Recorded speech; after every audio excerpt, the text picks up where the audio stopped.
Assalamualaikum warahmatullahi wabarakatuh. Apa kabarnya anak-anak ibu semuanya? Semoga hari ini kita dalam keadaan sehat walafiat. Amin. Untuk hari ini kita bertemu lagi pada mata pelajaran Akidah Akhlak kelas 12 di semester ganjil dengan materi pokok kunci kerukunan. Sebelum kita memulai pembelajaran ini, lebih baiknya kita dengan membaca basmalah. Bismillahirrahmanirrahim. Sebagaimana kita ketahui, di Indonesia penuh dengan keberagaman, baik suku, ras, agama, dan golongan lain. Ada sekitar 1.340 suku di Indonesia, 6 agama besar dan beberapa agama kepercayaan. Dengan keberagaman ini, agama Islam mengajarkan kita untuk saling mengenal antar bangsa dan suku dan tidak merasa lebih hebat dari yang lainnya. Oleh karena itu, kita harus membina dan menjaga kerukunan di Indonesia.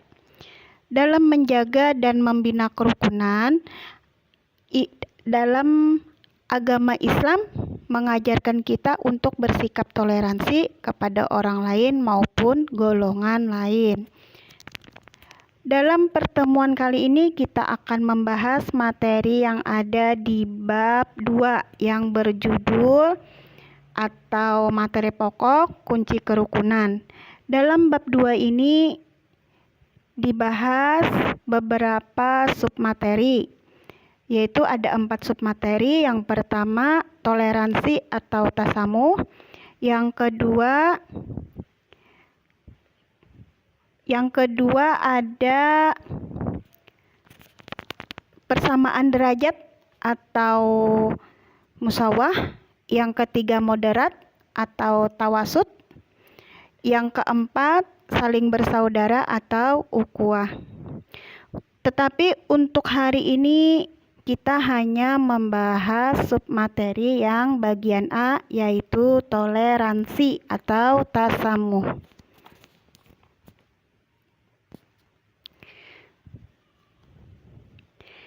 Pengertian toleransi atau tasamuh. Kata tasamuh diambil dari kata samaha yang berarti tenggang rasa atau toleransi. Dalam bahasa Arab sendiri, tasamuh berarti sama-sama berlaku baik, lemah lembut, dan saling pemaaf.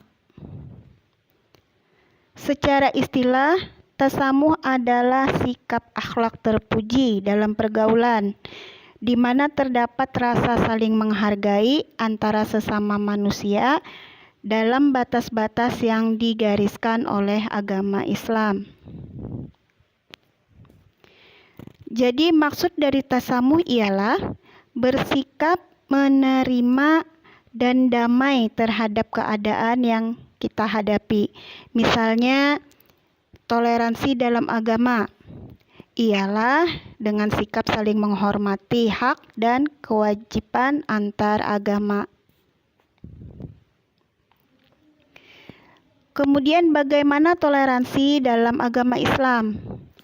Toleransi dalam agama Islam yaitu tasamuh ialah sikap yang mengarahkan pada keterbukaan dan menghargai perbedaan, karena perbedaan merupakan fitrah yang sudah menjadi ketetapan Allah Subhanahu wa Ta'ala dan seluruh manusia tidak bisa menolaknya. Allah berfirman, A'udzubillahi minasyaitonirrajim. Bismillahirrahmanirrahim. Ya ayyuhan nasu inna khalaqnakum min zakari wa untha wa ja'alnakum su'uba wa qabaila lita'arafu in akramakum indallahi atqakum innallaha alimun khabir. Yang artinya, hai manusia, sesungguhnya kami telah menciptakan kamu dari seorang laki-laki dan perempuan, dan menjadikan kamu berbangsa-bangsa dan bersuku-suku, supaya kamu saling dapat mengenal. Sesungguhnya orang yang paling mulia di sisi Allah ialah orang yang paling bertakwa di antara kamu. Sesungguhnya Allah Maha Mengetahui, Maha Mengenal. Quran Surah Al-Huzarat ayat 13.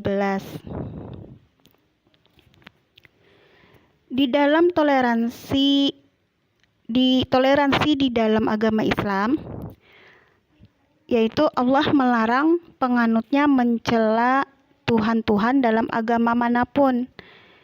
Tanpa larangan tersebut, manusia akan saling memperolok jika berbeda keyakinan. Allah Subhanahu wa taala berfirman,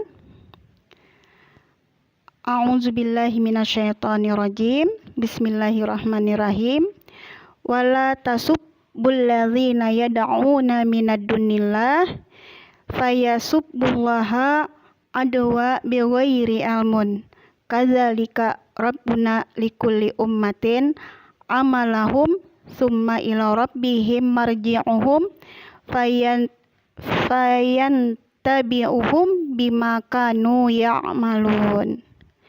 Yang artinya, dan janganlah kalian mencela orang-orang yang berdoa kepada selain Allah, yang menyembah mereka, mencela Allah dengan permusuhan dengan tanpa ilmu. Demikianlah kami menghiasi untuk setiap umat amalan mereka, lalu Dia mengabarkan kepada apa yang mereka lakukan. Quran Surah Al-An'am ayat 108. Selain itu, Rasulullah Shallallahu Alaihi Wasallam pernah ditanya tentang agama yang paling dicintai oleh Allah.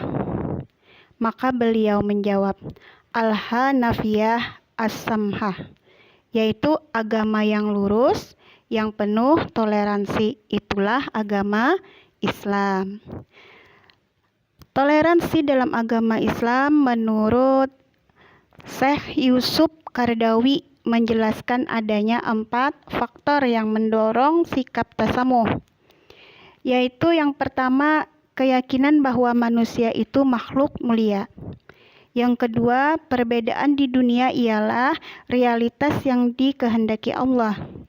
Yang ketiga, Allah Maha membuat perhitungan.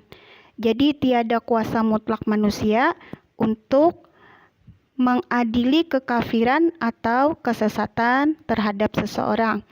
Yang keempat, keyakinan akan perintah Allah untuk berbuat adil dan mengajak kepada budi pekerti mulia. Kemudian, bagaimana cara kita membiasakan berperilaku toleransi di dalam kehidupan sehari-hari?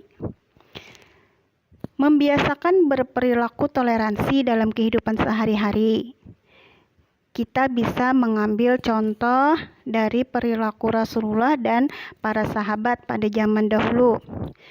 Setelah kita mengetahui sikap tasamuh dalam Islam, kita dituntut untuk bersikap tasamuh. Sebagai contoh sikap tasamuh dalam Islam dapat dilihat dari beberapa contoh Rasulullah dan para sahabat.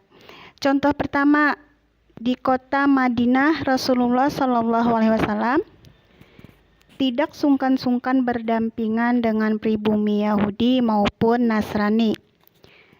Kemudian contoh lain bisa dilihat ketika Khalifah Umar radhiyallahu an menaklukkan kota Yerusalem.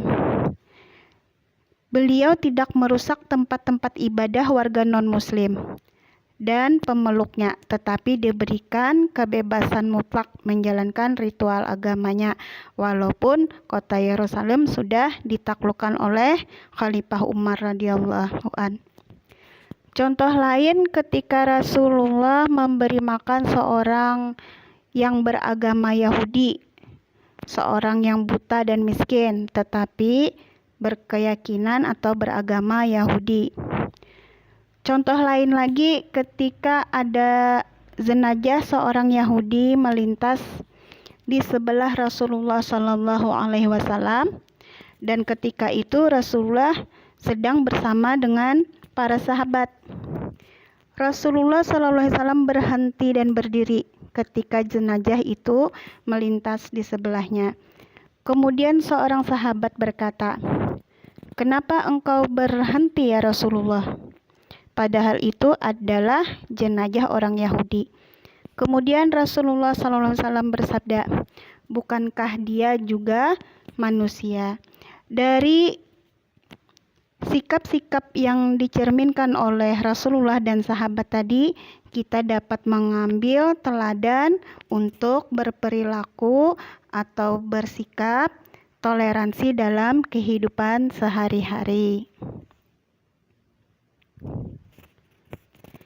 Untuk materi hari ini atau pembelajaran kita hari ini, mungkin itu saja dulu yang bisa Ibu sampaikan. Salah hilap mohon maaf. Wabillahi taufiq wal hidayah. Akhiru kalam. Assalamualaikum warahmatullahi wabarakatuh.